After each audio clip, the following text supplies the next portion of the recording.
Hi, welcome back to the channel. My name is Karim Omri with Omri Engineering here in Sudbury, Ontario, Canada. I'm the principal engineer and founder of the firm, and I have a master's degree. In this video, I'll be explaining if it's worth going to graduate school and if it's worth exploring the master's and the PhD route.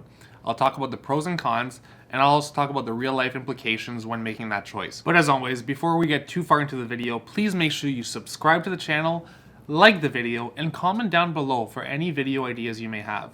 I'm also requesting that you comment down below if you agree or disagree with some of my points that I'm bringing up, so we can have a good discussion down in the comments. The first thing to think about once you're done your undergrad is to determine if you want to do graduate school. Well, the first thing to look at is from a cost perspective. You may think, well, tuition's only, let's say, $10,000 a year, so in a 2-year program, it'll be $20,000. Well, yes, that is true from a pure cost perspective, but in terms of opportunity cost, since you do have an undergraduate degree at that point, you could easily get a job making $50,000 to $60,000 a year, obviously depending on what area you're in. But now you're not working for 2 years. So on top of the $20,000, you're losing another $60,000 per year.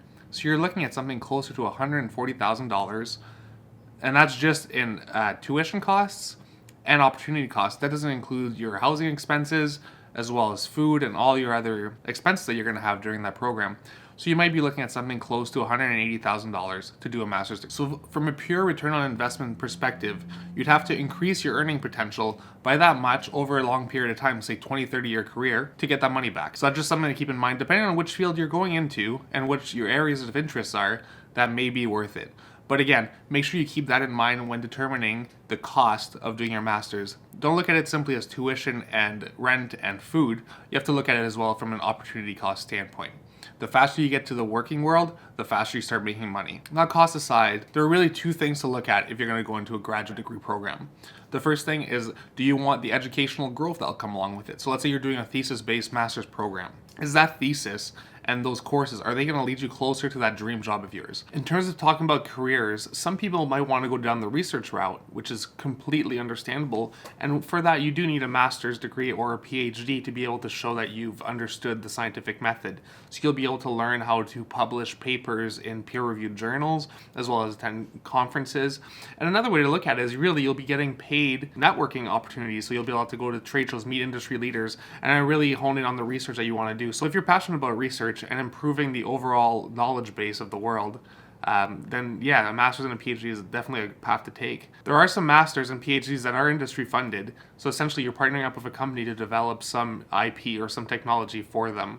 So those might be different opportunities to look at if that's something that you want to do. So let's say you're working with a company and you're doing some research on one of their products to essentially help them advance their technology.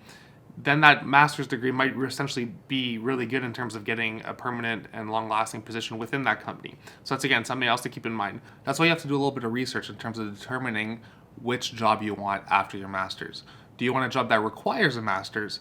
And if that's the case, then you need to tailor your thesis as well as your coursework to suit that. Because if you do a master's in a completely different field, that's not going to help you get to that end job.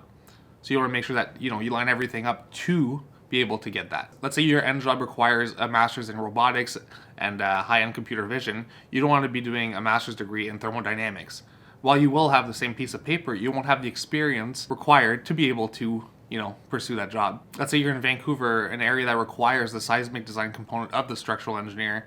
Well, a master's program might be useful because you might be able to learn that through your graduate studies, as opposed to a regular civil engineer, which you don't typically touch much on that in school. On the other hand, there's the personal growth side.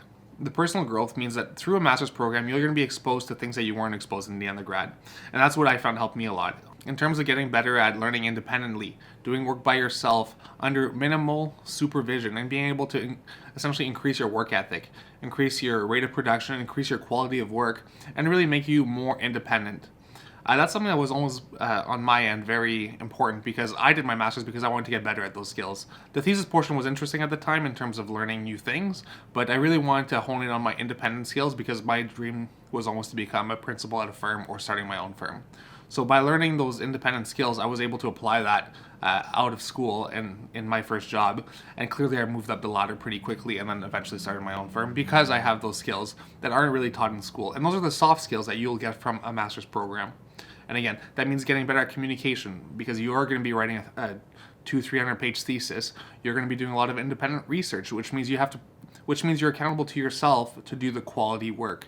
And again, you'll be brushing up on some technical skills, but for me, the most important part was learning the independent and personal growth. On the entrepreneurial side, a master's or PhD can be really, really useful. So let's say you have a great idea for a product or concept. You can actually use your master's to do some more investigative work towards building a business. So let's say you have a great idea for a new process that could really improve some kind of engine. Then you could do that research and commercialize it as part of your program. A lot of universities have actually set up different methods to help students and professors commercialize and build businesses. Even at the university I went to, there's several companies that came out of that just purely based on the IP that was generated from the studies. So don't discount that. If that's something that you're interested in and you have a lot of ideas and are very entrepreneurial, a master's might be good in terms of developing some IP. And again, the best thing you can do there is to talk to your professor and then work out something that can make sense. Contact your local IP department at your university and see if they could give you some advice on what you want to do. Again, as per all this, it's really what you put in is going to be what you get out. So if you do a lot of research up front, you're going to get a lot more value than if you didn't. Some negatives that we've all heard about a master's or PhD program is that you might come out of school and be overqualified. Now, again, that's when it's really important for you as a person to determine if that's something that you want. If your goal is just to get a job out of school and you're not getting a job right away, while getting a master's might be, good from a personal standpoint, it might be better either relocating or applying to more positions and taking the extra time to get a job. So that might mean taking some online courses, working on professional development. But getting a master's is not always the best alternative when you don't want to go down an educational path. As always, make sure you subscribe to the channel, like the video, and comment down below for anything you want me to talk about. We have a lot of time in quarantine right now, so please don't hesitate. Comment down below and please subscribe to the channel and like the video.